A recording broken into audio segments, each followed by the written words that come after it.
মহান আল্লাহ তাআলার সাথে কথা বলার মাধ্যমে এক বোনের দোয়া কবুল হয়েছে। এক বোনের কঠিন দোয়া কবুলের গল্প। এই দোয়া কবুলের গল্পটি এই বোনটি আমাদের হোয়াটসঅ্যাপ নম্বরের মাধ্যমে শেয়ার করেছেন। আসসালামু আলাইকুম সুপ্রিয় দিনী ভাই ও বোনেরা, শুরু করছি পরমে আল্লাহ তাআলার নামে বিসমিল্লাহির রহমানির রহিম। আপনি আপনার বাস্তব জীবনের দোয়া কবুলের গল্প আমাদের সাথে শেয়ার করতে চাইলে আমাদের ডেসক্রিপশন বক্সে দেওয়া পিন কমেন্টে দেওয়া হোয়াটসঅ্যাপ নম্বরে যোগাযোগ করুন। আপনার দোয়া কবুলের গল্প আমাদের চ্যানেলে প্রচার করা হবে।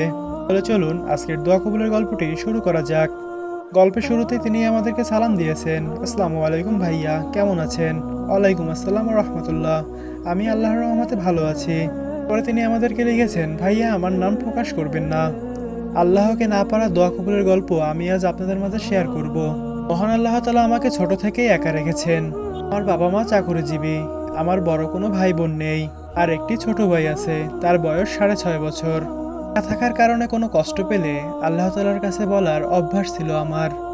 একটা কথা হয়তো শুনে থাকবেন, লোভে পাপ, পাপে মৃত্যু। আমার নিজের গল্পটাই তেমনই। বাবা মা চাকরিজীবী হওয়ার কারণে বাবা মার আদর যত্ন, মায়া মমতা তেমন পাইনি। আমার নিজের মাকে আমি শেষ কত বছর আগে জড়িয়ে ধরেছি তা ঠিক বলতে পারবো না। শেষ কবে বাবার হাত ধরে হেঁটেছি তা বলতে পারবো না। আমার বাবা মা দুইজনের মধ্যেই কেউ সময় পেত না, আমাকে ভালো মন্দর কখনোই কিছু শেখায়নি। আমি বদ্ধ ঘরেই মানুষ হয়েছি, তাই আমার যত্ন ভালোবাসার লোভ একটু বেশিই ছিল। এর থেকেই আমি এক হারাম সম্পর্কে জড়িয়ে পড়েছিলাম। 2.5 বছর আগে একজনকে খুবই ভালো লাগে, তাকে বাবার সাথেও দেখা করাই। সে আমাকে বিয়ের প্রতিশ্রুতি দেয়। এরপরে আমি গভীর হারাম সম্পর্কে জড়িয়ে পড়ি। কিন্তু মাত্র 3 মাসের মাথায় সে আমাকে কেমন যেন অবহেলা করতে শুরু করলো। আমি দিনরাত কান্না করতাম আর বদ্ধ ঘরে অজ্ঞান হয়ে পড়ে থাকতাম। আমার তীব্র মাথা ব্যথা করত। ডাক্তার দেখানো হলে সকল ধরনের টেস্ট এবং মাথার এমআরআই করে দেখা হয় আমার কেন এমন মাথা ব্যথা হচ্ছে। 1.5 ঘন্টা এমআরআই মেশিনের মধ্যে থাকার পরে সেদিন আল্লাহর রহমত টের পেয়েছি। আমি একটুও ভয় পাইনি। সমস্ত টেস্ট দেখার পরে রেজাল্ট আসে আমার হরমোনের ভারসাম্য ঠিক নেই বলে এরকমটা হয়েছে। এই হরমোনের ভারসাম্য 20-এর নিচে থাকার কথা ছিল, তা 700-800 হয়ে যাচ্ছিল। অ্যাডমিশনে চান্স না পাওয়া, বাবা মায়ের সেই ছেলেকেন্দ্রিক রাগ অভিমানে দূরে সরে যাওয়া, শরীরের অসুস্থতা সব মিলিয়ে নিজেকে পাগল পাগল লাগতো। আমি কোনো প্রকার ইবাদতে মন দিতে পারতাম না। আমি আস্তে আস্তে আল্লাহ তাআলার সাথে কথা বলার অভ্যাস করে নিতে থাকি। আমি কোনো সমস্যার সমাধান চাইতে পারতাম না। তো আল্লাহ তাআলাকে বলতাম, হে আল্লাহ, আপনি তো সবকিছুই জানেন, তবুও আমার সাথে এমনটা কেন হচ্ছে? এভাবে শুধু আল্লাহ তাআলার সাথে কথা বলতাম নামাজ শেষে, ঘুম থেকে ওঠার পরে, হাঁটা চলার সময়ও, কাজের ফাঁকে ফাঁকে আল্লাহ তাআলার সাথে গুনগুন করে কথা বলতাম। আমি বিশেষ কোনো আমল করতে পারতাম না। ঘরের মেঝেতে পড়ে শুধু ছটফট করেছি এবং আল্লাহ তাআলার সাথে কথা বলেছি।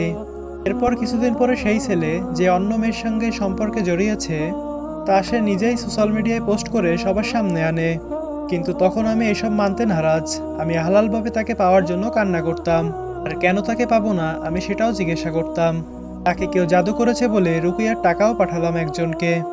আমি এতটাই পাগল হয়ে গিয়েছিলাম তার জন্য। কিছুদিন পরেই তার সব সত্য আল্লাহ তাআলা তার মাধ্যমেই আমাকে জানিয়ে দেন। আর খারাপ ব্যবহার, কুপ্রস্তাব, এর থেকেই তার উত্তর পেয়ে যাই আমি। আমি যে কেন তাকে পাবো না, সে যে কেন আমার জন্য কল্যাণকর নয়, সব উত্তর আমি পেয়ে যাই। এখন এত কষ্ট হয়, তার জন্য আমি বাবা মাকে কষ্ট দিয়েছি। তারা আর আগের মতো আমায় ভালোবাসে না। সবশেষে জায়নামাজের উপরে বসে কি হয়েছে আল্লাহ তাআলার কাছে তাই বলতাম। আর আল্লাহ তাআলার নিকটে কান্না করতাম।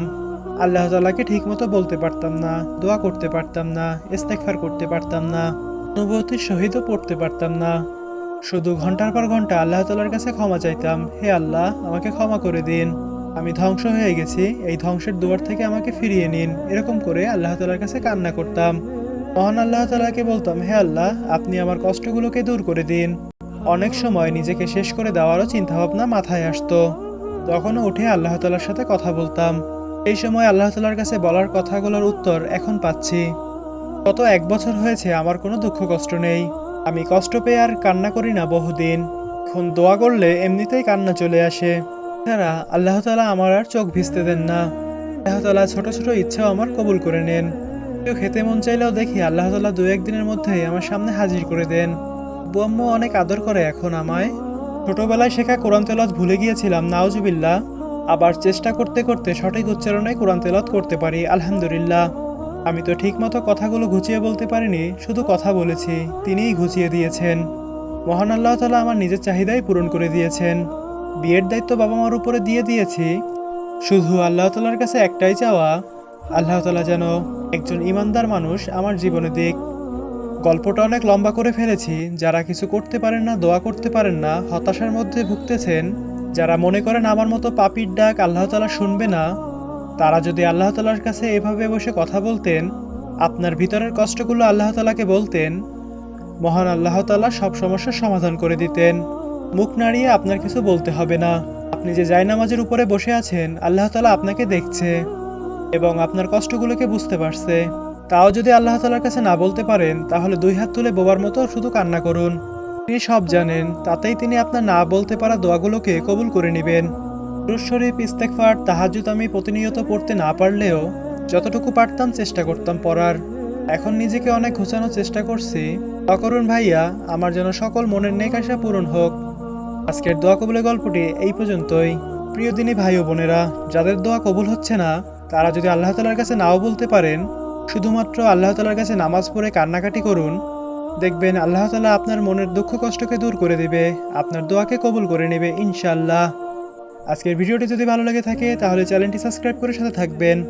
দেখা হবে পরের ভিডিওতে, ততক্ষণ সুস্থ থাকবেন, ভালো থাকবেন। আসসালামু আলাইকুম ওয়া রাহমাতুল্লাহ।